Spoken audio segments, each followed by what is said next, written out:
दोस्तों आज हम रिजिड बॉडी या रोटेशन मोशन की हेल्प से एक रियल लाइफ सिचुएशन को एनालाइज करने की कोशिश करते हैं। आप लोगों ने स्वीट पॉइंट के बारे में तो सुना ही होगा। एक ऐसा पॉइंट जिस पे अगर आप एग्जांपल के थ्रू अगर समझे तो एक ऐसा पॉइंट बैट पे जिस पे अगर बॉल हिट करती है तो आपके हाथ पे बिल्कुल मिनिमम वाइब्रेशन आता है या कोई वाइब्रेशन नहीं आता है।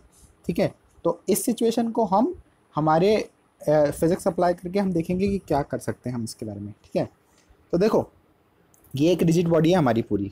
ठीक है, इसके अंदर हमने ए पॉइंट पे इसको पकड़ रखा है या इसको हिंज कर रखा है। ठीक, अब जी जो है इसका सेंटर ऑफ ग्रेविटी है। ठीक, और पी पॉइंट पे हम फोर्स लगा रहे हैं एफ का, मतलब ये जो बॉल स्ट्राइक करी है जिस पॉइंट पे वो पी पॉइंट है। ठीक है, तो देखो जैसे ही ये एफ इस पॉइंट पे हिट करेगा या एफ फोर्स लगेगा इस पे तो रिएक्शंस आएंगे इस हिंज पे। हमने मान लिया कि एक रिएक्शन एफ पी एक्स है और एक रिएक्शन एफ पी वाई आ गया इस पे।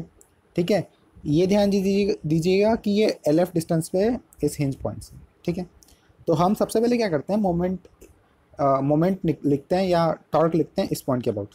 ठीक है, तो वो ऐसा कुछ होगा, इसके अबाउट ए के अबाउट मोमेंट क्या होगा, आई इंटू अल्फ़ा। आई किसके अबाउट, ये पॉइंट के अबाउट, और अल्फ़ा क्या होगा, ये पूरी बॉडी का एंगुलर एक्सीलरेशन। ठीक है, ये लिखने के बाद एक और चीज़ ध्यान दीजिएगा, अगर इस पे हम एफ फोर्स लगाते हैं और ये सब हिंज की रिएक्शन आ गई तो ये सब फोर्सेस का कॉम्बिनेशन सेंटर ऑफ मास को सम ए एक्सेलेरेशन से लेके जाएगा और अल्फ़ा और सेंटर ऑफ मास का ऐसा कुछ रिलेशन आ जाएगा। देखो ऐसा क्यों मैं बताता हूँ, इस पॉइंट का एक्सेलेरेशन ए है और ये जो डिस्टेंस है ये एल जी है, तो ए डिवाइडेड बाई एल जी क्या हो जाएगा, एंगुलर एक्सेलेरेशन। ठीक है, ये बात क्लियर हो गई, तो ये इक्वेशन आ गई हमारी।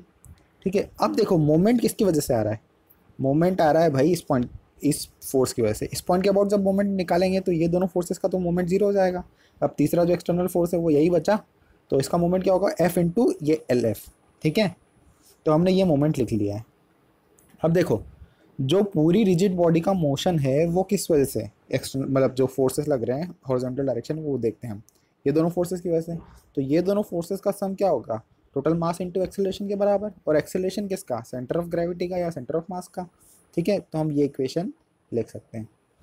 लेकिन देखो इसमें मज़े की बात क्या बताए, हम लोग स्वीट पॉइंट के बारे में बात करें तो ये एफ पी एक्स जो होगा ना ये तो ज़ीरो हो जाएगा। क्यों, क्योंकि हम मान रहे हैं कि हमारे हाथ पे कोई रिएक्शन लग ही नहीं रहा है, कोई फोर्स आया ही नहीं है। ठीक है, तो इसको हम कुछ इस तरह से लिख सकते हैं।